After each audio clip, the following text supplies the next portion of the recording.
Yana's point of view. New boarding house, new boardmate, new life, new kachismisan. Kinakailangan ko na kasing lumipat dahil sobrang layo ng workplace ko sa tinitirhan ko. Dagdag pa ang leader namin na palaging galit kapag late ako. Pasalamat siya, gwapo siya. Isa akong interior designer sa malaking company at maraming humahanga sa mga gawa ko, bukod sa kagandahan ko. Nakarating din.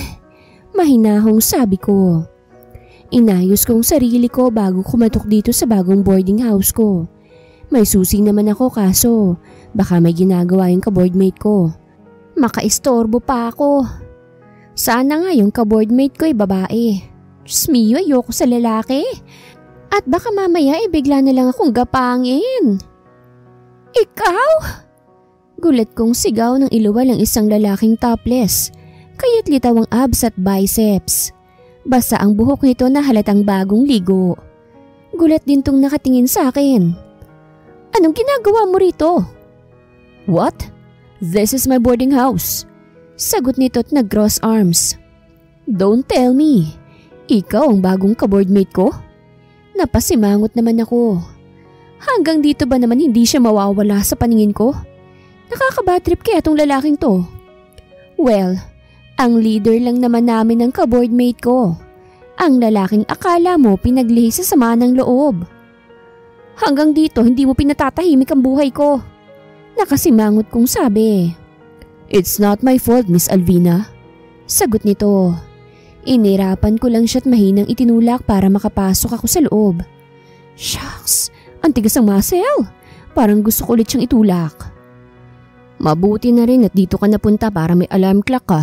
At hindi ka na palaging nalilate. Sabi ni Akiyo kaya't napalingin ako sa kanya. Excuse me, Mr. Mendez. Late lang ako dahil malayo ang boarding house ko. Masungit kong sabi. Huwag ka na ngang mag-sermon. Hanggang dito ba naman puro sermon ka? Hindi ako naninermon. Sinasabi ko lang yung totoo. Sabi nito. Anyway, saan ang kwarto ko? Tanong ko. Tinuro nito ang kanang pinto. Hindi ko naman to pinansin at pumasok na lamang sa magiging kwarto ko. Medyo marami ang kwarto at magulo. Sa laula naman ang huling nagkwarto dito. May pambayad ng boarding house pero walang manners. Napailing-iling ako bago ibaba ang gamit ko at nagsimulang maglinis. Masuka-suka pa ako habang winawalis ang ilalim ng kama. Paano? Ang daming napkin na pinaggamitan sa ilalim ng kama. May mga kondom din at kung ano-ano pang basura. Dugyot! Nakasimangot kong sabi. Nilagay ko sa isang plastic yung mga basura bago lumabas ng kwarto. Nakita ko si Akiyo sa sala na nakaupo sa sofa. May damit na ito. Ano bang klase ang nakaraang boardmate mo rito? Sobra naman yung dugyot. Inis kong sabi. Kaya nga napalayas eh. Sagot lang nito. Hindi ko na siya pinansin na tinapon na lang ang basura. Kumuha ko ng pamunas sa maraming sabon at downy bago muling pumasok sa kwarto ko. Naglinis akong mabuti para masiguradong walang germs at mabaho. Nang matapos ako'y napangiti na lamang ako. Lumabas ako ng kwarto at tinapon yung maruming tubig tsaka sinampay yung basahan. Kiyo, pwede bang makahiram ng cup noodles? Papalitan ko bukas. Sabi ko sa kanya. Bukas pa kasi ako mamamalengke. Kiyo? Tumingin to sa akin. May nickname ka na sa akin? Hindi ka na ba napipikon sa akin? Huwag ka na nga maraming tanong, nagugutom na ako eh. Nakasimangot kong sabi. Oo, hindi lang ang kailangan kong sagot. May kanin at ulam dyan, huwag ka na mag-noodles. Sabi nito. Marami pang pagkain sa ref at cabinet, kumuha ka na lang. Hindi mo na rin kailangang bayaran. Thank you! Nakangiting sabi ko. Nagtungo ako sa kusina. Nakita kong may kanin sa rice cooker at may ulam sa kawali. Pork steak ang ulam kaya't mas lalo akong nagutom. Nagsandok ako ng pagkain ko at kumuha ng inumin bago magsimulang kumain. Sa gitna ng pagkain ko ay naupo sa harapan ko si Kiyo na may kinakaing chichirya. Nakapangalumbaba ito at tumingin sa akin. Bakit? Tanong ko sa kanya. Maganda ka pala kapag wala kang ayos. Sabi nito. Hindi ko alam kung seryoso ba to o nantitrip lang. Wag mo nga akong pinagtitripan kapag kumakain ako ha. Saksakin kita ng tinidor eh. Banta ko sa kanya. Natawa naman to. Hindi mo ba kayang maging mabait sa akin? Kahit sa office halatang ayaw mo sa akin eh. Sabi nito. Siguro crush mo ko no? Lah, saan gawa yung mukha mo? Sobra namang kapal. Nakangiwing sabi ko. Sino ba namang hindi maiinis sa kagaya mong palagi akong pinagagalitan? Mabuti sana kung tayong dalawa lang. Kaso sa harapan pa ng mga kasamahan ko. Valid naman yung reason ko kung bakit late ako ah. Tapos kapag ikaw ang malilate pwede? Unfair ka ha? Everyday kang late. At karamihan sa mga clients natin, ikaw ang hinahanap. Sabi nito. Huwag ka nang magalit at magsungit sa akin. Don't worry. Uulitin ko pa rin yun kapag na-late ka. At saka hindi lang naman ikaw ang pinagagalitan ko. Pati naman lahat. Kwento mo sa pagong. Sabi ko lang at inirapan siya. Pwede ko siyang sungitan at awayin kasi wala naman kami sa office. Tsak nagagantian kapag nasa office na kami. Hanggang sa matapos ako sa pagkain ay nakatitig lang to sa akin. Kung hindi lang nakakaakit ang mukha niya, baka nahampas ko na siya gamit ang puwet ng kawaling may uling. Tapos mainit-init pa. Tumayo ako tinugasan ng pinagkainan. Pahinga ako ng mga 30 minutes tapos ay babalik ako sa work. May tinatapos din kasi akong design. May client kasi ako nagpapa-interior design ng bahay nilang mag-asawa. Saan ka pupunta? Napalingon ako kay Kiyo nang magsalita to. Kumakain pa rin to ng chichirya. Puro unhealthy foods ang pagkain pero putok na putok ang muscles. Magtatrabaho, sagot ko. Magtatrabaho? Wala ka namang wifi. Sabi nito sa akin. Ay putik, o nga pala. Yung pocket wifi ko kasi ngayon ay walang internet. O di pa connect sa wifi mo? Sagot ko. Makikinabang ka rin naman sa tinatrabaho ko dahil ka ang leader namin no? Okay, sabi lang nito. Kinuha ko yung laptop ko sa kwarto at binalikan siya. Password? Tanong ko habang nasa laptop ang aking tingin. Kiss at yakap muna. Saad nito kaya sa lubong ang kilay na tinignan ko siya. Tinatarantado mo ba ako? Inis kong tanong. Gusto mong ihampas ko sa itong laptop ko tapos babayaran mo kapag nasira? What? I'm just answering your question. Sabi nito. Password ng wifi ang tinatanong ko. Wala akong pakialam sa kalandian mo. Inis kong sabi. Kiss at yakap muna ang password. Nakataas ang isang kilay na tanong. Tila bigla naman ako nilamon ng hiya dahil sa sinabi nito. Kasalanan niya. Bakit kasi ganun ang password niya sa wifi? Why? Iniisip mo bang literal na gusto ko ng kiss at yakap mo? Hindi ako sumagot at tinype lang ang password. Pakiramdam ko tuloy sobrang pula ng mukha ko. Salamat. Sabi ko nang mailagay ko ang password. Nagmamadali akong nagtungo sa kwarto ko.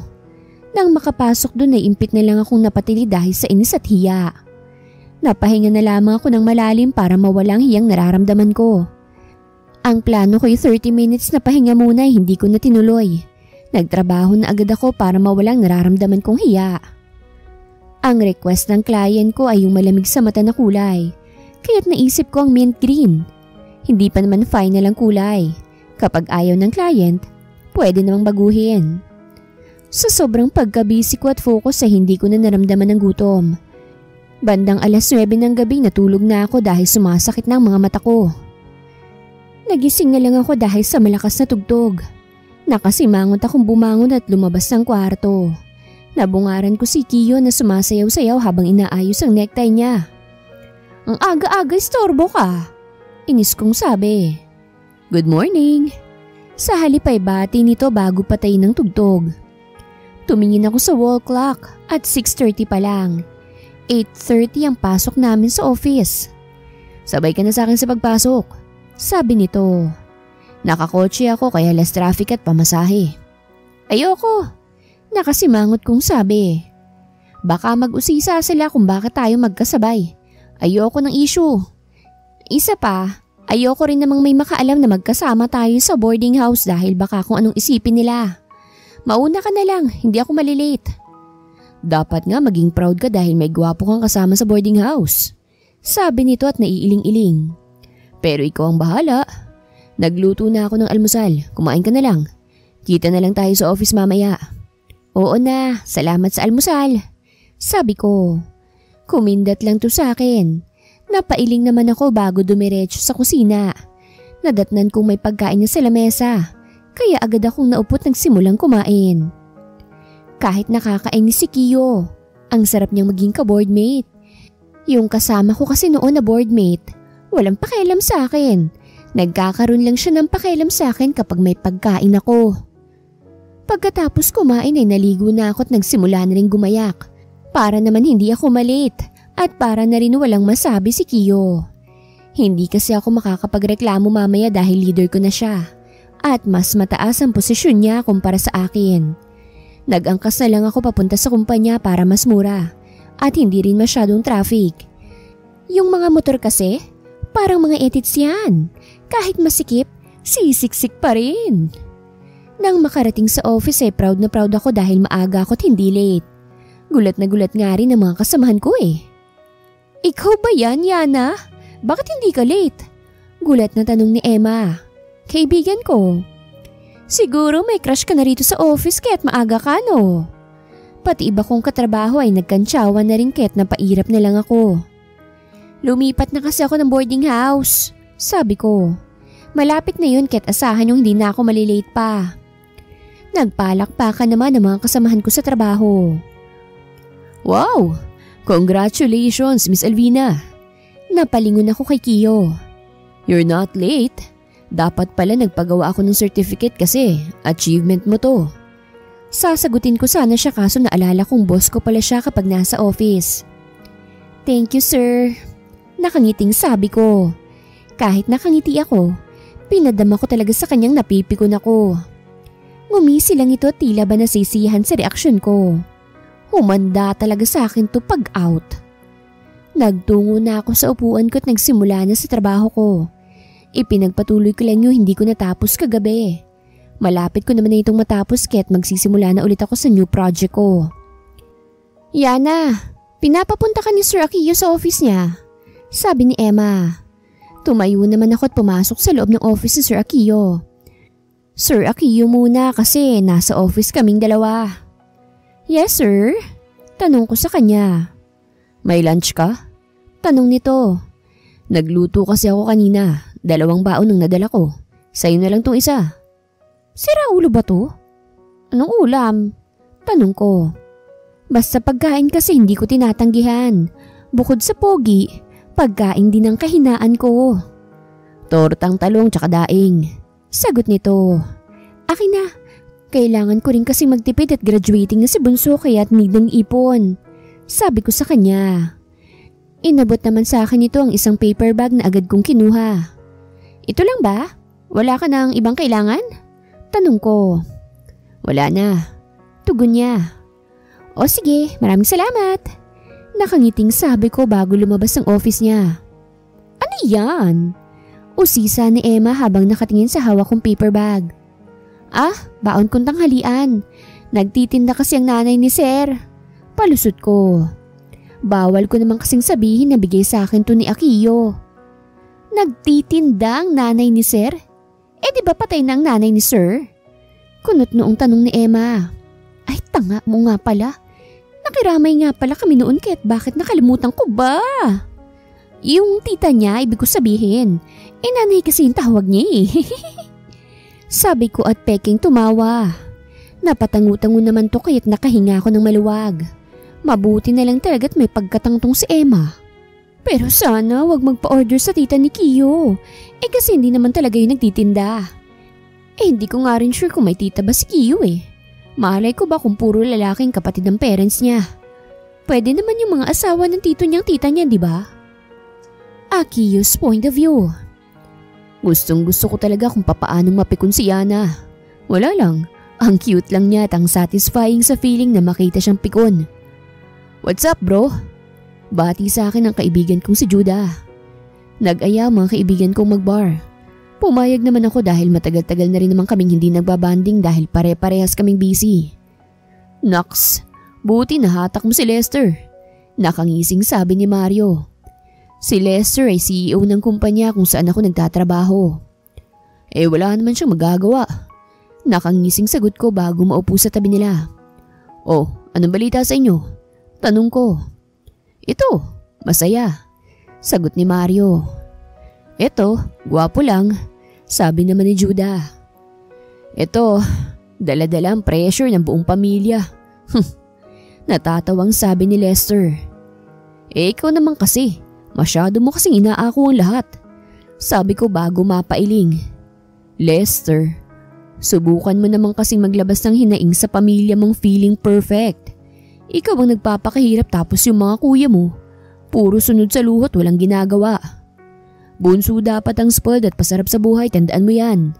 Sabi ni Mario at napapailing. Kung ako sayo, lalayas ako. Sabi ni Judah.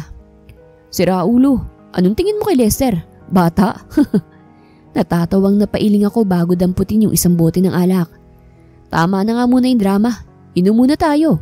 Enjoy ka muna Lester at kalimutan ng stress. Dinampot nila ang bote ng alak nila at nakipag-cheers sa akin. Sabay-sabay naming tinungga ang alak. Dalaw naman kami sa boarding house mo. Sabi ni Judah. Tita mo naman ang may-ari nun kaya pwede naman siguro. Pwede naman, sabi ko. Kaso baka magalit yung boardmate ko. Sus, hindi yan, sabi ni Mario. Ayain na lang natin ang inuman. Alak lang naman ang sagot sa galit niya. Tungik, babae yun. Natatawang sabi ko na ikinagulat nila. Babae yung bago kong ka-boardmate. Pikunin tapos masungit pa, lalo na sa akin. Mabuti pumayag na lalaki ang ka-boardmate niya. Tanong ni Lester. Hindi niya yata alam. Sagot ko. Pero okay lang naman sa kanya. Magkakilala naman kaming dalawa. Kingin na, yung ngiti mo Akiyo parang in love ka. Pangaasar sa akin ni Judah. Mag-aagawan na ba kami kung sino sa titulo ng best man mo? Sira. Natatawang sabi ko bago siya batuhin ng mani na pulutan namin. Iniba ko na agad ang usapan dahil alam kong hindi sila titigil sa pangaasar sa akin. Mga bandang 10:00 ay nagpaalam na ako dahil medyo nahihilo na ako.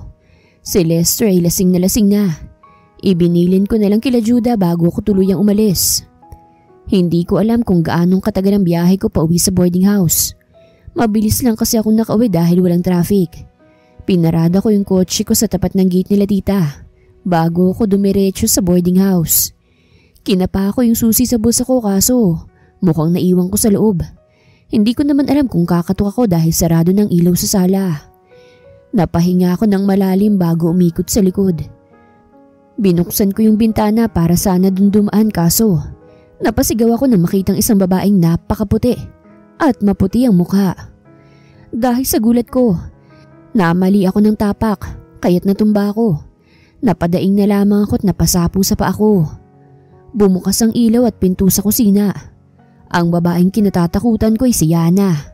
Nakapantulog ito ng puti at may parang lumpia wrapper sa muka. Hayop ka? Akala ko magnanakaw ka na.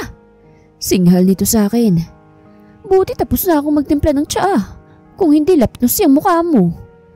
Akala ko tulog ka na. Sabi ko bago ika-ikang tumayo. Tsaka ano ba yung itsura mo? Bakit may lumpia wrapper dyan sa mukha mo? Tanga, aloe vera masto no? Masungit na sabi nito. Magsasalita pa sana ako pero natigilan ako nang mapagtanto ang suot nito. Napaiwas ako ng tingin dahil bakat ang dibdib niya. Wala siyang bra. Pumasok na nga sa loob. Baka mamaya may ibang makakita sa iyo na ganyan ang suot mo. Sabi ko habang nakaiwas ang tingin. Mukhang natauhan naman to at agad na pumasok. Pumasok na rin ako nang makapasok na siya. Nilak ko yung pinto at bintana at saka pinatay yung ilaw. Binuksan ko yung maliit na ilaw sa sala bago maupo sa sofa at sumandal. Pumikit ako at napahilot sa ulo ko. Nakainom ka ba? Napadilat ako nang marinig ang boses ni Yana. Nakasuot na ito ng cardigan kaya't hindi na siya nakakailang tignan. Oo, pero konti lang naman, sagot ko. Tumango ito't dumiretso sa kusina. Maya-maya lamang ay may dala na itong taas sa paglabas. Oh, bayad sa libreng lunch ko, sabi nito. Sige na, tulog na ako Ipapaalala ko lang na may meeting bukas at bawal ang malate. Sasermonan kita. Yeah.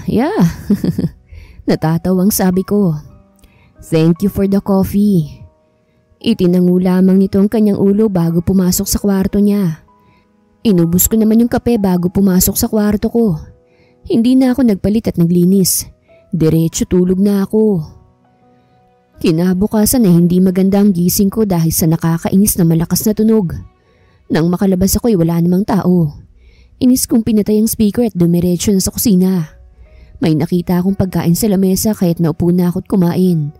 Mukhang hinanda yun ni Yana bago siya umalis. Pagkatapos kong kumain ay tumingin ako sa wall clock. Halos lumuwa ang mga mata ko nang makitang 8:00 na. Mabilis ang naging kilos ko. Naligo ako at mabilis ang nagbihis. Basta na lang akong nanghila ng bimpo sa sampayan. Habang nasa angkas ako ay nagtatali ako ng necktie. Traffic na kaya't hindi na ako magkukotse. 8:45 na nang makarating ako sa kumpanya. You're late, Mr. Mendez. Bungad sa akin ni Yana, tinaasan ako ng kilay. Sorry. Bago ko ayusin ang sarili ko. It's okay, sir. Sabi ni Emma. Tumango ako. Should we start the meeting? Tanong ko. Tumango sila kaya't nagtungo kami sa meeting room. May big client kasi kami. At ang company namin ang gagawa ng interior design. Ito yung request ng client. Isa-isa kong binigay sa kanila ang folder na dala ko. Kinuha naman nila yun at tinignan. Pakiramdam ko'y pinagpapawisan ako kaya't dinukot ko yung panyong nakuha ko sa sampayan at pinuna sa mukha ko. Sobrang init. Hot kasi ako eh. Yana's point of view. Sinubukan ko kaninang gisingin si Kiyo. Kaso tulog mantika kaya't hinayaan ko na. Hinayaan ko na lang na nakabukas yung speaker para magising siya. Achievement para sa akin na mapagalitan siya dahil late siya, no? Kala niya ha? Nakangising nilingon ko si Kiyo pero nawala ang ngiti ko nang makita ang hawak niyang puting tela na pinupunas niya sa pawis niya. Tumingin to sa akin kaya't gigil kong inuso ang hawak niya. Putik! Bakit niya dala yung panty ko? At bakit niya pinupunas yun sa pawis niya? What? Walang boses na tanong nito. Muli kong inginuso ang hawak niya. Pinanlakihan ko na rin siya ng mga mata. Kaso hindi niya magets. Nakita kong paangat na ng tingin si Emma kaya't hinampas ko ang desk ng malakas. Napatingin naman sila sa akin at gulat silang lahat. Kinakabahan akong tumingin kay Kiyo at mukhang nakita na nito ang hawak niya. Nataranta ito at tinago ang panty ko. Jombag talaga sa akin mama yung lintik na ito. Sorry, may lamok kasi sa lamesa. Palusot ko at peking tumawa. Alam niyo na, mahirap nang magka-dengue. Nakakagulat ka, sabi ni Evelyn at napailing. Akala ko masisira na yung table sa lakas ng hampas mo eh.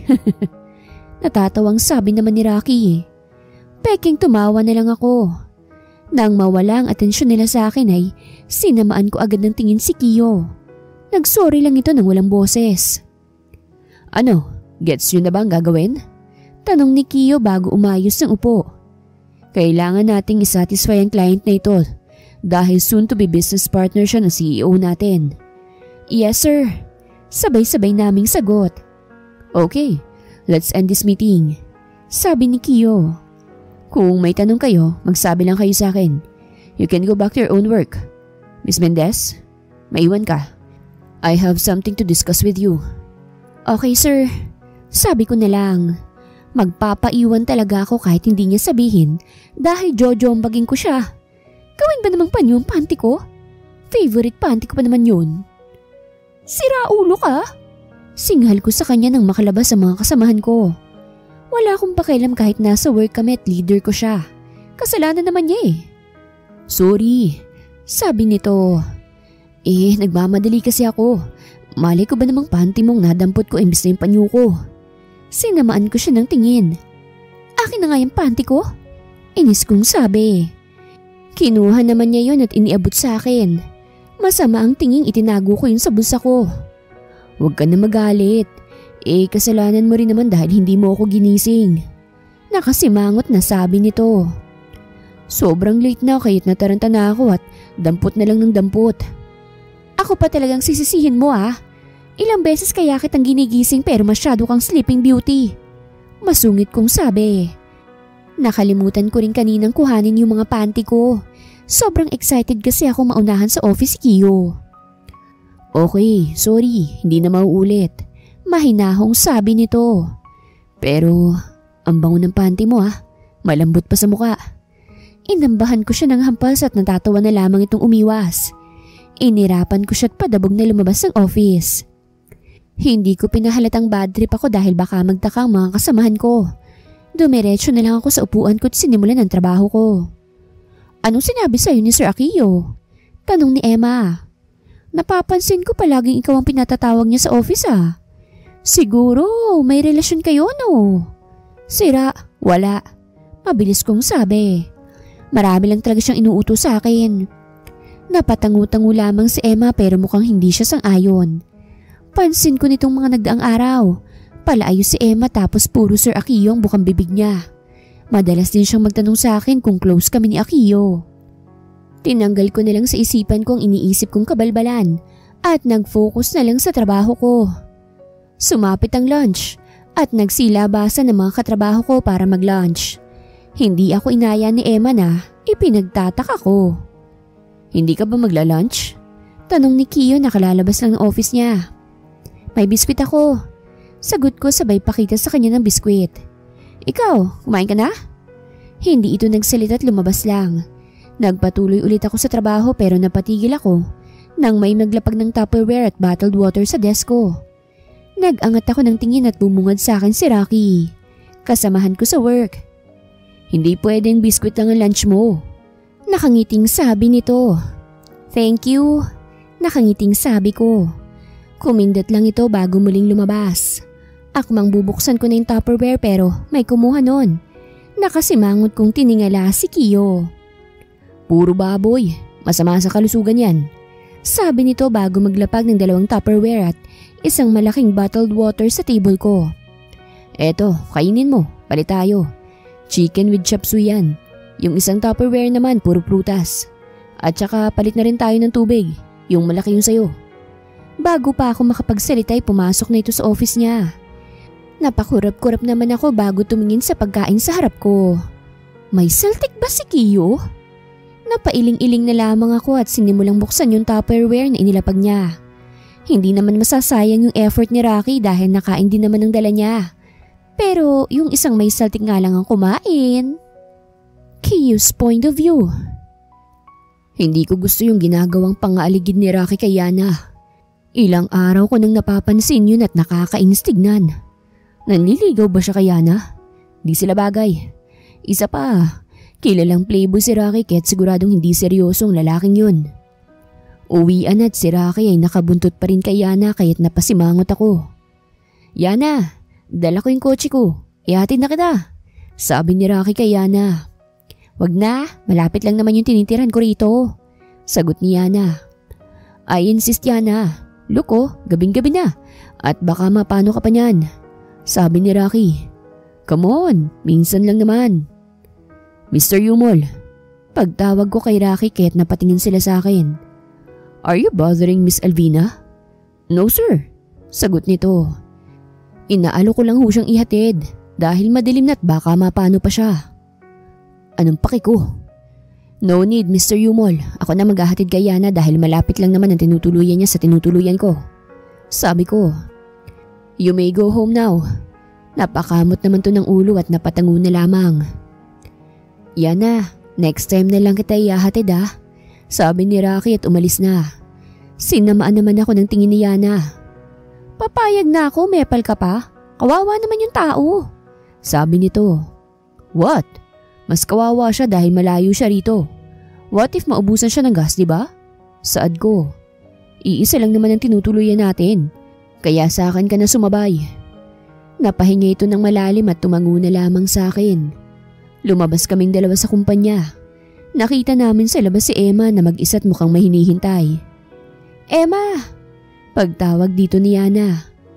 Napalingon to sa aming dalawa.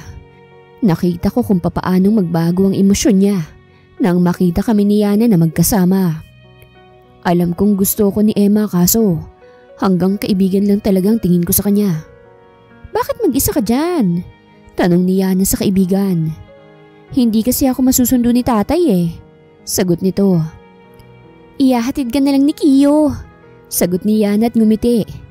Isasabay niya na rin naman ako eh, kaya't ihahatid ka na rin namin. Kiyo? Tanong ni Emma. Mukha namang natauhan si Yana. Ha? Anong Kiyo? Ang sabi ko, Sir Akiyo. Palusot ni Yana. Bahagya naman akong natawa dahilan para samaan ako nito ng tingin. Let's go girls. Aya ako sa dalawa. Nagtungo kaming tatlo sa parking. Si Emang nasa passenger seat. Si Yana naman ay pumuesto na sa backseat. Yana, your seatbelt. Paalala ko rito. Sinuot naman ito ang kanyang seatbelt bago muling tumutok sa kanyang cellphone. Parang sobrang close kayo ah. Sabi ni Emma at natawa. Di naman. Sagot ni Yana. Sadyang kapag hindi lang tinopak, parang magkasundo kaming dalawa. Natawa ako sa sagot nito. Totoo naman, kapag hindi siya tinotopak, mabait siya sa akin at medyo sweet. Nang maihatid namin si Emma ay lumipat na si Yana sa passenger seat. Pahikab-hikab ito kaya't alam kong napagod siya. Ang dami ba naman niyang tinrabaho? Mag-chat ka sa GC, sabi ko sa kanya. Next week nasa beach tayo para mag-relax. Sagot lahat ng CEO kaya wala kayong gagastusin. Masyado na kasi kayong stress kaya't mag-relax naman tayo. Weh, dudang tanong nito habang nakatingin sa akin. Seryoso ako, sagot ko. Nakausap ko na ang CEO tungkol dito. Ang totoo, ngayon ko lang naisip ang ganitong pakulo nang makita kong pagod si Yana. Sigurado namang papayag si Lester. Isasama na rin namin siya.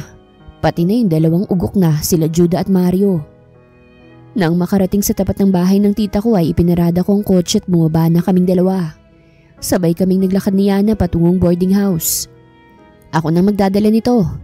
Kinuha ko sa kanya yung bag at folders na hawak niya. Parang pagod ka na eh. Masyado kasi akong favorite ng mga clients natin. Sabi nito. Ginagalingan mo kasi masyado. Tugon ko naman. Nang makarating sa boarding house ay sumalampak agad to sa sofa. Ibinaba ko ang mga gamit niya sa center table. Anong gusto mong dinner? Tanong ko sa kanya. Dinner na muna tayo bago ka matulog. Masamang matulog ng gutom. Kahit na ano na lang? Sagot niya.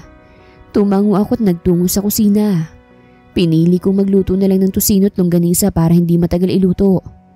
Pagkatapos kong magluto, ay naghain muna ako bago ko tawagin si Yana. Tumayo naman agad to't nagtungo sa kusina at saka naupo.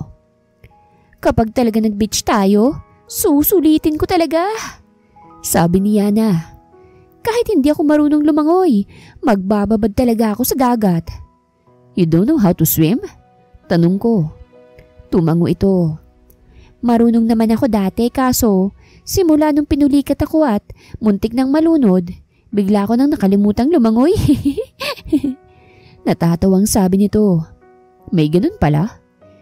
Anyways, I think Rocky likes you. Pag-iiba ko ng usapan. Type mo rin ba siya? Ha? Si Rocky? Takang tanong nito. Issue mo naman. Malay mo mabait lang talaga siyang tao. Alam kong may gusto talaga siya sa'yo.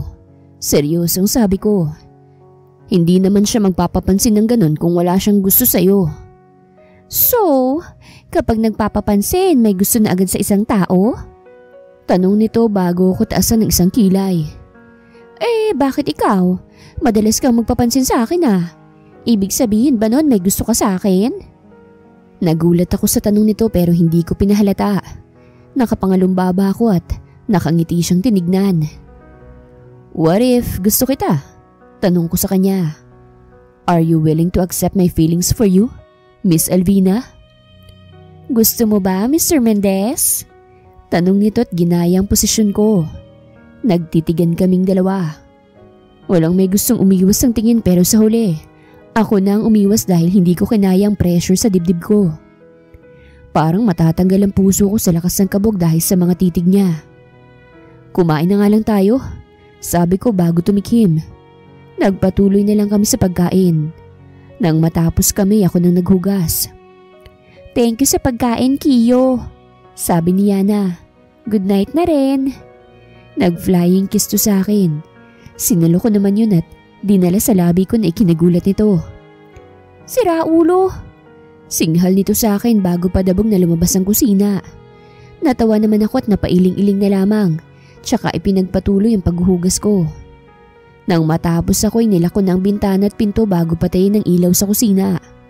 Kumatok ako sa kwarto ni Yana bago yun buksan. "Bakit?" tanong nito. "Good night." Nakangiting sabi ko lamang bago isaradong pinto ng kwarto niya. Putik, ano bang nangyayari sa akin? Mukhang hindi si Rocky nagkakagusto sa kanya. Mukhang ako na yata. Yana's point of view. "This is heaven." Ito ang masasabi kong tunay na pahinga. Sa lahat ng tao sa mundo, ako na yatang pinakamasaya ngayong araw. Ikaw ba naman ang stress na stress sa work at pagod? Tapos biglang may pa-outing.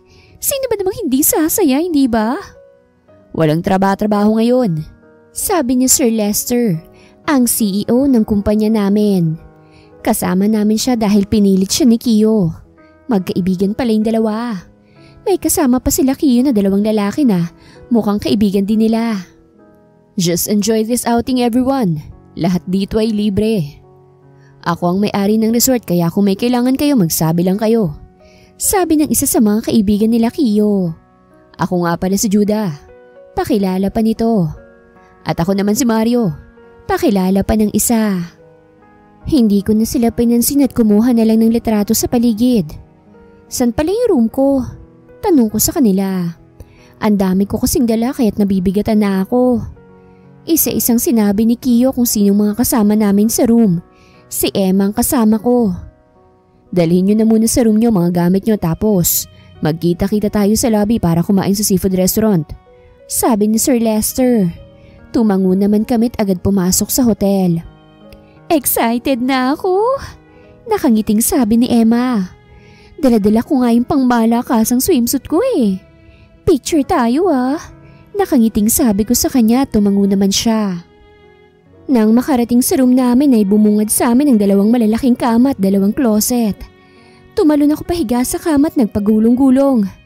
Grabe, ang sarap talaga sa feeling ang makapagpahinga mula sa trabaho. "Bilisan na natin at baka naghihintay na sila," sabi ni Emma kaya tumango ako. Hindi ko na muna inayos ang gamit ko at mamaya na lang pagbalik. Lumabas kami ni Emma at muling bumaba. Nakita namin sa lobby ang mga kasama namin na naghihintay. Hinintay muna naming makumpleto kami bago kami lumabas sa hotel at magtungo na sa restaurant na sinasabi ni Sir Lester. Halatang masasarap ang pagkain dahil amoy pa lang, nakakagutom na. Naupo kaming lahat sa may mahabang table. May mga seafood sa lamesa. Ready na ready ang lahat ah. Sana all na lang talaga sa mga mayayaman. "Ang sarap!" sabi ko habang kumakain ng hipon. "Grabe, thank you po sa pa-outing nyo, sir." Deserve naman ang team nyo dahil ang sisipag nyo," sabi ni Sir Lester. Ngumiti lamang ako at nagpatuloy na sa pagkain. Kinuha ko yung crab kaso aayain ko pa yata ng suntukan yung crab eh dahil hindi ko mabuksan. May biglang umagaw sa hawak kong crab. Si Kiyo na nakikipag-usap sa mga kaibigan niya. Binuksan niya yung crab bago ilapag sa harapan ko. "Thank you," nakangiting sabi ko at nagpatuloy sa pagkain. Naging tagahimay ko si Kiyo kaya tuloy-tuloy ako sa pagkain. Nag-alala pa nga ako dahil baka hindi siya makakain. Pero nakakakain naman pala siya. Pagkatapos namin kumain ay busog na busog akong napasanggal sa upuan. Napahawak pa ako sa tiyan ko dahil solve na solve ako. "Pwede nyo nang gawin ang mga gusto nyo," sabi ni Sir Lester sa lahat. "Mag-enjoy kayong lahat at wag mo nang isipin ang trabaho, okay?" Napasigaw naman ang mga kasamahan ko at nagsialisa na. Naiwan ako mag-isa ron kasama sila Kiyo. "Mamaya na po ako, sobrang busog ako eh," sabi ko't napadighay pa. "Nabigla yata yung sikmura mo," sabi ni Kiyo. "Hinay-hinay lang kasi, mamaya ma-high blood ka pa sa dami mong nakaing seafood." Ngayon na lang ulit ako kumain ng seafood, kaya no worries no, sabi ko sa kanya. Napailing-iling na lamang ito at muling binalingan ng tingin ng mga kaibigan niya. Maya-maya lamang ay umalis na kami sa restaurant. Nakita agad namin ang mga kasama namin sa dagat at sa tabing dagat. Mga naka-swimsuit ang mga babae, samantalang topless naman ang mga lalaki. Ay, ang sasarap ng view! Ang daming abs at biceps sa paligid.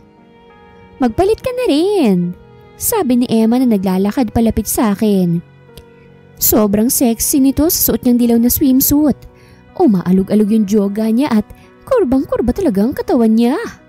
Putik, yung joga ko 1/4 lang ng kanya. Ayoko na mag-swimsuit, magra-rash guards na lang ako. Ang laki sabi ko sa kanya. Gaga, sabi nito at tumingin sa 4 na kasama ko. Nakatingin yung 3 kay Emma. Si Kiyo naman, parang walang pakialam. Hoy, yung mga mata nyo Dinuro ko yung 3. Umiwas naman ang tingin ng mga ito at sumipol-sipol na lang. Napailing ako bago balikan si Emma. Doon ka na ulit kila Lucy, magpapalit lang ako, sabi ko sa kanya. Bumalik ako sa hotel room naming 2. Kukuhanin ko na sana yung rash guards, kaso nahagip ng mata ko yung pulang swimsuit na dala ko. Napahinga ako ng malalim bago napiling iyon na lang ang isuot. Ang sexy kong tignan kaso ang liit naman ng dede ko. Sumobra sa ganda, kinulong naman sa dede. And that's me. Nagsuot muna ako ng cardigan para hindi ako gaanong mailang. Nang makalabas ako sa hotel, ay dumiretso agad ako kay Emma. Ano suot mo? Tanong ni Emma. Swimsuit, sagot ko. Kaso nahihiya akong maghubad Ante, wag ka mahiya, sabi niya. Ipakita mo kung sino ka. Tanggalin mo na yung cardigan mo at magpicture na rin tayo. Tumango naman ako at tinanggal ang cardigan ko. Umani na mga papuri mula kay Emma, pati na rin sa iba pa naming mga kasamahan. Inaya ako ni Emma sa bandang dagat at kinuhanan ng litrato. Pagkatapos niya akong kuhanan, siya naman ang kinuhanan ko. Nawala ang atensyon ko kay Emma nang makitang 4 na lalaking topless na tila ba modelong naglalakad palapit sa amin. Ang gaganda ng mga katawan nila. Pero mas nag-focus ako kay Kiyo na grabe ang tingin sa akin. Ganito pala kalakas ang dating ng tukmol na ito? Nang makalapit sila sa amin ay bigla akong na-conscious, lalo na kay Kiyo. Nasa akin pa rin ang tingin nito kaya't bigla akong nakaramdam ng ilang. Swimming tayo doon, sabi ko kay Emma at bigla na lang siyang hinila papunta sa dagat. Muntik pang mabasa ang cellphone niya. Mabuti na lang at naiangat niya. Sandali, itatabi ko lang muna tong cellphone ko, sabi nito't biglang umahon. Nanatili naman ako sa dagat. Wala ako sa malalim na parte. Hanggang hita ko yung tubig. Umupo lang ako para kunwari nakalubog ako. You look like a duck. Gulat akong napalingon sa nagsalita. Si Kiyo na nasa tabi ko na. Hayop ka, papatayin mo pa yata ako sa gulat Singhal ko sa kanya. Natawa naman to. Bakit ka nakaupo? Tanong nito. Nako-conscious ako sa suot ko. Mahinang sagot ko. Why? Bagay naman sa'yo sabi nito. You look hot with your red swimsuit. Pakiramdam ko. Sumaya ang kalooban ko dahil sa sinabi nito. Kahit hindi malaki ang dibdib ko? Tanong ko. What? Napaubo-ubo ito. Dahil lang ba dun? Tumango ako. Hindi naman maliit ang dibdib mo. Umiwas to ng tingin bigla. Nakita kong pamumula ng leeg niya, paakyat sa mukha niya. Hindi pa siya masyadong babad pero mukhang sinasunburn na siya. Doon ka na nga sa mga kaibigan mo, sabi ko bago siya sabuyan ng tubig. Gumanti naman to kaya't napasimangot ako. Natawa ito bago tumakbo at agad ko naman siyang hinabol. Muntik pa akong masubsob pero ang lintik, tawa lang ng tawa. Hindi ko na lang siya pinansin at nakipagbanding na lang sa mga kasamahan ko. Buong maghapon ay nakababad lamang kami sa dagat. Nang sumapit ang gabi, ay nakatambay kami sa tabing dagat. Gumawa ng bonfire sila Rocky at nag-ihaw sila dahil dito na raw kami magdi-dinner. Nakapagpalit na ako ng damit at parang sisipunin ako dahil sa lamig. Ang itim ko na rin at medyo mahapdi ng balat ko. Kain na, sabi ni Kiyo nang matapos na itong mag-ihaw. Tumayo naman kami at kumuha ng pagkain. Pansit at liempo ang kinuha ko bago maupo. Nakakagutom mag-swimming, kaya't dadamihan ko ulit ang kain ko. Of course, let's drink! Hyper na sabi ni Rocky bago maglabas ng alak. Puro hard drinks ang kinuha ng mga kasamahan ko. Nagsanmig lang ako dahil mahina ang tolerance ko sa alak. Sanmig na nga lang nahihilo pa rin ako. Ayoko sanang uminom kaso baka sabihan nila akong KJ. Tinapos muna namin yung pagkain namin bago kami uminom. Mangiwi-ngiwi ako habang umiinom kasi lasang ewan yung alak, nakakasuka.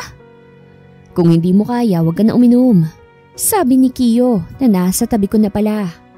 Okay lang, isa lang naman to. Sagot ko. Nagpatuloy ang kasiyahan namin. Merong sumayaw at merong kumakanta. Kaya tawa kami ng tawa. Halatang lasing na ang mga kasama ko dahil bagsak na sila. Naisipan ko munang tumayo at maglakad-lakad. Malakas ang hangin kaya pakiramdam ko mawawala ang tama ko. Bakit mag-isa ka? Tanong ni Kiyo bago ako lagyan ng jacket sa balikat. Kailangan ba groupings? Sarcastic ang tanong ko. Natawa lamang ito. Tahimik lang kaming naglalakad. Walang balak magsalita kaya't nagsalita na ako. Bumalik ka na ron, babalik na rin ako. Sabi ko sa kanya. Sabay na tayo. Naupo ako sa buhanginan at tumingin sa maliwanag na buwan. Bigla akong namiss ang pamilya ko. Tatawagan ko nga ulit sila bukas. Yana, napalingon ako kay Kiyo nang banggitin nito ang pangalan ko. Yana, I like you. Napakurap-kurap naman ako dahil sa sinabi nito. Hinintay kong sabihin niyang joke lang pero wala. Lasing ka ba? Natatawang tanong ko sa kanya. I'm tipsy, but I'm serious. Seryosong sabi niya. I like you, Yana. Kiyo, tanging nasambit ko. Hindi ko inaasahan na sasabihin niya ang ganitong bagay. Hindi ko inaasahan na bigla siya nga amin. But how? Mahinang tanong ko. Kiyo, baka naguguluhan ka lang o baka dala lang yan ng alak? Napahinto ako sa pagsasalita ng hawakan nito ang kamay ko. I like you, Yana. Sabi nito. Hindi ito tama ng alak o ng anuman. Tama ito ng pagmamahal ko sa'yo. Ang corny niya. Seryoso ka talaga? Tanong ko at tumango naman siya. Bigla na lang tumibok ang puso ko at parang masayang kalooban ko dahil sa pag-amin niya. Hindi ko na alam ang sasabihin ko kaya't nagpaalam ako mag-CCR. Sinamahan naman ako nito hanggang sa labas ng CR. Gusto niya ako? Pagkausap ko sa sarili ko sa salamin. May ngiti sa aking labi na hindi ko maipaliwanag kung ano. Napailing-iling ako bago lumabas ng CR. Wala na si Kiyo na ipinagtaka ko. Kiyo, gusto kita. May narinig akong boses mula sa gilid. Sinundan ko yun at nakita ko si Emma at Kiyo. Matagal na kitang gusto, Kiyo. Gustong gusto kita. Mahal na nga kita eh. Emma, I'm aware of your feelings para sa akin. Sabi ni Kiyo. Noon pa man alam ko nang may pagtingin ka sa akin. I appreciate your feelings. And I know someone deserves your love.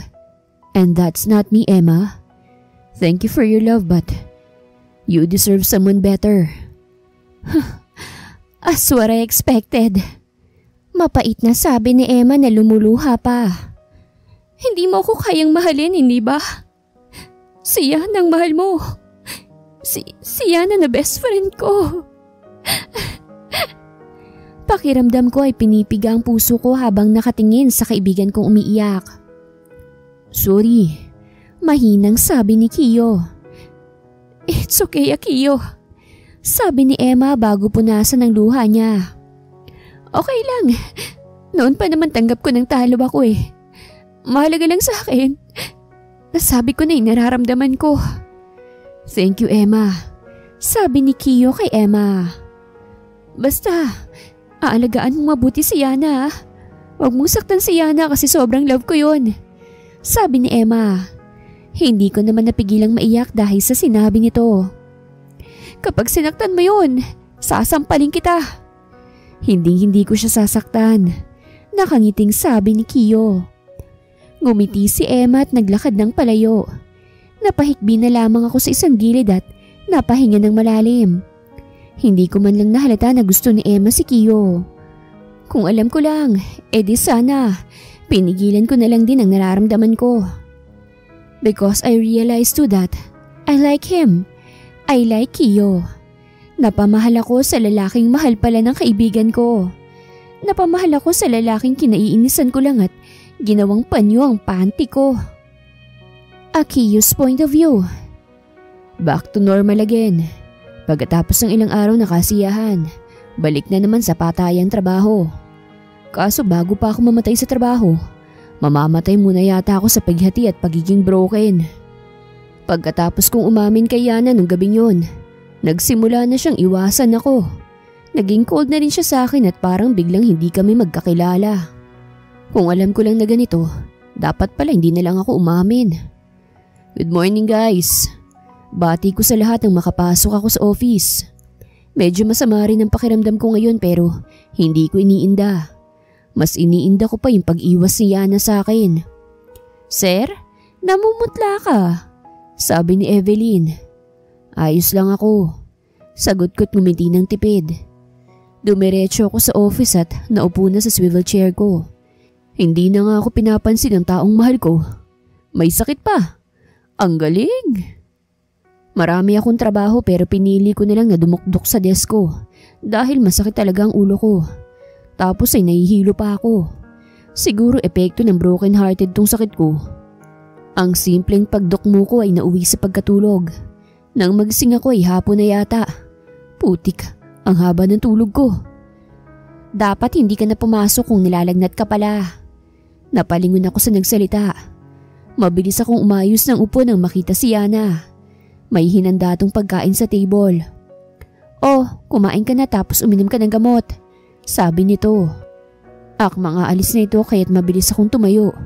Muntik pa akong mabuwal dahil sa hilo. Hinawakan ko ang kamay ni Yana at hinila siya para yakapin. Are you mad at me? Mahinang tanong ko sa kanya. Hindi ako galit, sagot nito. Bakit iniiwasan mo ko? Tanong ko.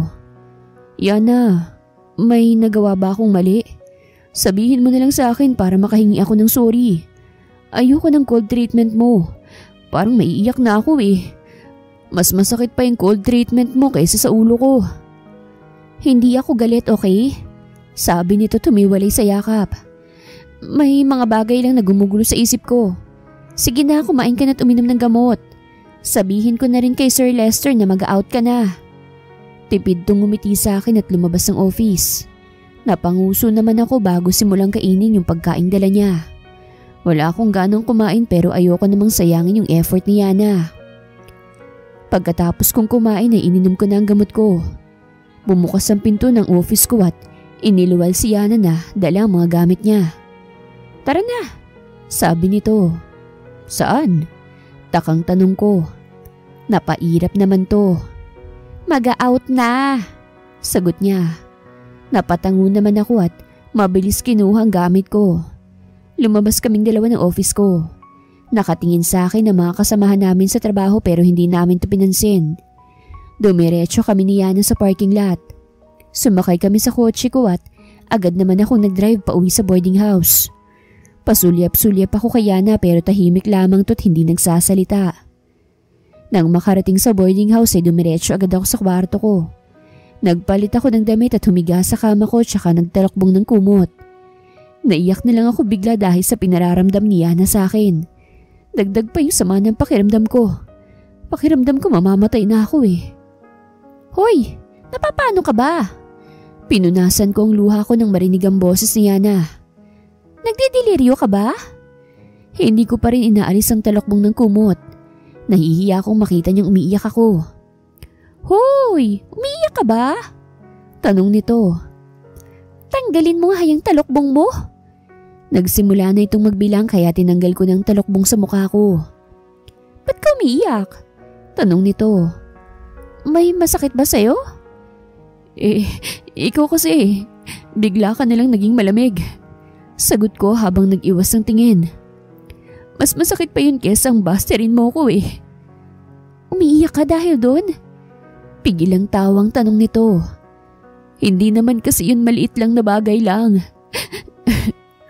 Sabi ko at sumisinghot-singhot pa. Mahalaga ka sa akin eh. Sobrang halaga. At natatakot ako na mawala ka na lang sa akin bigla. Sorry na. Maamong sabi sa akin nito bago ko tabihan. Medyo nag-alala kasi ako para kay Emma. Narinig ko kasi siyang umamin sa iyo at nagigilty ako. Dahil yung taong mahal niya, minamahal ko rin. Kiyo, alam mo namang sobrang mahal na mahal ko si Emma, hindi ba? Mahal mo ko? Sa lahat ng sinabi niya. Sa katagang yun ako nag-focus. Mahal mo rin ako? Sa lahat talaga ng sinabi ko, doon ka talaga nag-focus? Kinurot nitong ilong ko. Oo, Kiyo, mahal kita. Ang weird nga ng sarili ko dahil bigla kitang minahal eh. Siguro wala na akong taste. Natawa lang ako at niyakap siya sa bewang. Nawala biglang bigat sa damdamin ko at parang hindi ko na nararamdaman ang trangkaso ko. Mahal na mahal kita, Yana. Malambing kong sabi. Super love kita. Matulog ka na para makapagpahinga ka. Sabi nito. Naramdaman ko ang paghaplos niya sa buhok ko. Girlfriend na kita. Bumubungis-ngis na saad ko habang nakapikit. Wala nang bawian ah. Girlfriend na kita. Pala desisyon. Sabi na lang nito. Napangiti na lamang ako at mas lalo pang hinigpitan ang yakap ko sa kanya. Maya-maya nga lang ay nilamon na ako ng dilim at nagpadala na sa antok. Nang magising ako ay wala na si Yana sa tabi ko. Hindi na gaanong mabigat ang pakiramdam ko pero mainit pa rin ako. Tumayo ako at lumabas ng kwarto. Nakita ko sa salang 3 kong kaibigan. Nandun din si Emma at si Yana. Eto na palang lalaking first time magkasakit eh. Sabi ni Judah. Kaya't napatingin sila sa akin. Hindi ko sila pinansin at dumiretso lang kay Yana. Yumakap ako sa bewang nito at sumubsob sa kanyang leeg. Ang landi mo, bro. Sabi ni Mario. Pero hindi ko siya pinansin. Kaya pala sobrang close kayo eh. Iisang boarding house lang pala kayo? Sabi naman ni Lester. Kung hindi pa namin nabalitaan kay Lester na may sakit ka, hindi pa rin namin malalaman na si Yana pala yung boardmate mong kinikwento mo. It's private, sabi ko. Ayaw ni Yana na may makakaalam kaya't nire-respeto ko ang desisyon niya. Ayoko rin naman siyang mai-stress kapag na-issue kaming dalawa. Kalandi mo, sabi ni Judah. Dumila lang ako at ininggit pa siya lalo. Iyahanda ko lang muna ang pagkain ni Kiyo para makainom na siya ng gamot. Sabi ni Yana at tumayo. Sumunod naman sa kanya si Emma. Napasandal ako sa sofa nang makaramdam ako ng hilo. Hindi ko pa talaga kaya. Kailangan ko pa ng konting pahinga. So, anong status niyo ni Yana? Tanong ni Lester. She's my girlfriend. Sagot ko't ngumiti. And soon, I will marry her. Ibabahay ko na nga siya pagkagaling ko eh. Para hindi na kami nagbo-boarding house. Doon ko na siya iuwi sa bahay ko. Malayo ang bahay mo sa trabaho ah, sabi ni Mario. O di sa kondo ko. Sagot ko. Malapit lang ang kondo ko sa kumpanya. Walking distance nga lang kung tutuusin eh. O bakit nag-boarding house ka pa? Nakangiwing tanong ni Lester. Sinubukan ko lang naman, sagot ko. Sakto nga alis na ako rito. Dumating naman si Yana. Biglang nagbagong isip ko kaya't nagstay ako rito. Sinasabi net una pa lang tinamaan ka na sa kaboardmate mo eh. Sabi ni Judah bago ako batuhin ng unan. Nagkibit balikat lamang ako bago tumayo. Kain lang ako ah. Baka kasi magalit yung asawa ko kapag hindi ako kumain. Pangiinggit ko sa 3. Dumiretso ako sa kusina. Nadatnan kong magkayakap si Yana at Emma. Mukhang may heart-to-heart ang dalawa. Hinayaan ko muna sila at pinagmasdan muna sila. Masaya ako dahil magkaayos na silang dalawa at hindi nasira ang pagkakaibigan nilang dalawa. Basta, kapag sinaktan ka ni Akiyo, jojombagin ko siya, sabi ni Emma nang humiwalay ito sa yakap. I won't hurt her, sabat ko kaya't napalingon sila sa akin. Kung masaktan ko siya, tatawagan agad kita para masuntok mo ko. Talaga? Nakangising sabi nito. Natawa naman ako bago akbayan si Yana. Thank you, Emma. Thank you for staying with Yana. Nakangiting sabi ko. Hindi ko naman iiwanan yan dahil lang sa hindi natin pagkakaintindihan. Sabi niya, mas mahal ko si Yana kaysa sa'yo no, kaya wag ka. Natawa lamang ako. Nagpaalam na sa amin si Emma na babalik na siya sa sala, kaya't naiwan kami ni Yana sa kusina. Pinaupo ako nito sa upuan at sinimulang pakainin. Alam kong wala kang gana pero kailangan mong kumain, okay? Sabi ni Yana. Ubusin mo yan tapos uminom ka na ng gamot. Sinabihan ko na sila Sir Lester na 1 week ang sick leave mo. Baka mabinat ka kapag bumalik ka kagad sa trabaho. Thank you, mahal. Malambing kong sabi bago hawakan ang kamay niya. Ngumiti lang ito. Tinapos ko ng pagkain at uminom ng gamot. Hinugasan niya ng pinagkainan ko bago ko ipagbalat at ipaghiwa ng mansanas. Kumain ka ng prutas para bumalik agad ang lakas mo. Sabi nito bago ilapag sa lamesa ang mangkok na may prutas. Hinila ko sa bewang si Yana at inupo sa kandungan ko na bahagyang ikinagulat nito. Iyakap ko ito sa bewang at tiningala siya. Bakit? May masakit ba sa'yo? Tanong nito. Gusto lang kitang lambingin. Parang batang sabi ko. Natawa naman to bago kuhanin yung mangkok na may mansanas. Kumuha siya ng isa na isinubo sa akin. Nakangiting inuya-nguya ko naman yun. Hindi ko alam na ganito ka pala kalambing kapag may sakit. Natatawang sabi nito. Kahit wala akong sakit, lalambingin pa rin kita forever. Sagot ko. Pinaubos niya sa akin yung prutas bago niya ako ayain sa sala. Wala na si Lester at si Emma. Asan na si Emma? Tanong ni Yana. Nagmamadaling umalis. Sagot ni Judah. Sumunod naman si Lester. Hindi na sila nakapagpaalam. Grabe yung ilangan ng dalawa. Sabi ni Mario at napailing. Parang may something din eh. Nagkatinginan naman kaming dalawa ni Yana dahil sa sinabi nila Mario. O siya, mauna na rin kami nang makapaglandian kayo ng matiwasay. Paalam ni Judah. Balik na lang kami kapag break na kayo Tinaasan ko siya ng isang kilay at napatawa na lamang to. Huwag kang mag-iingat, sabi ni Yana. Napailing na lamang ang dalawa't umalis. Magpahinga ka na, sabi naman ni Yana sa akin. Maglalaba ako ng mga damit nating dalawa. Tabi tayo. Parang batang sabi ko sa kanya. Napahinga naman to ng malalim. Tatabihan kita at hihintayin makatulog bago ako maglaba. Okay ba yun sa'yo? Tumango naman ako. Nagtungo kami sa kwarto ko. Agad ko itong hinila pahiga at niyakap ng mahigpit. First time naming magtabi sa kama pero parang hindi naman siya naiilang. At komportable naman siya kaya't hindi ako nag-alala. Ang cute mong magkasakit. Natatawang sabi nito. Para kang batang nagdidelirio tapos natatakot iwan ng nanay. I just love you, Yana. Nakangusong sabi ko. Ang tagal ko na kayang gustong gawin sa'yo to. Ayoko naman bigla na lang kitang yakapin noon. Kasi baka magalit ka or biglang mailang. Pero ngayon, okay na. Hindi ka naman naiilang, di ba? No. Tugon nito.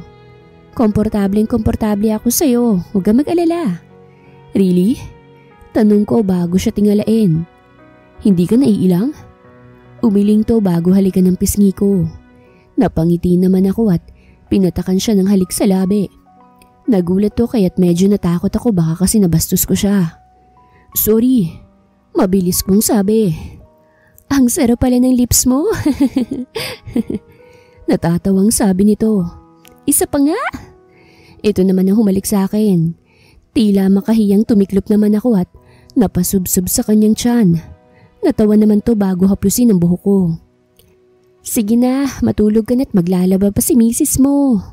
Malambing na sabi nito. Tango lamang na isagot ko bago nakangiting pumikit. I never feel this happiness in my entire life. Ngayon lang talaga. I'm so happy because Yana came into my life. I promise that I will treat her like a queen because she deserves it. Yana's point of view. Kung gusto nyong makakita ng taong palaging fresh kahit pa stress sa work, hintayin nyo lang ang paglabas ko sa pinto at makikita nyo na. Sino ba naman ang hindi mafe-fresh kung minamahal ka ng tama? Dagdag pa na, kinokondo at bahay ka na. Umalis na kami ni Kiyo sa boarding house. Nakakondo na kami at 5 minutong lakaran lang bago makarating sa kumpanya. Kapag weekends naman, sa bahay kami ni Kiyo umuuwi. Kumbaga, parang mag-asawa na kami. Singsing na lang talagang kulang. Good morning, baby. Bati ni Kiyo sa akin na kagigising lang. Puyat na puyat ka masyado, sabi ko sa kanya. You drained me last night, baby. Sagot nito bago ko yakapin sa likuran. Ay, kasalanan ko naman pala. Hinamon ba naman ako ng pangmagdamagang diligan? Ayun, hindi nakatagal. Isa talaga sa dahilan kung bakit fresh ako. Sagana ba naman sa dilig ng isang hot na lalaki? Feeling ko nga buntis na ako dahil may mga symptoms sa buntis ako. Kumilos ka na para makakain na tayo at makapasok, sabi ko sa kanya. Humalik to sa pisngi ko bago tumango. Pumasok sa banyo si Kiyo.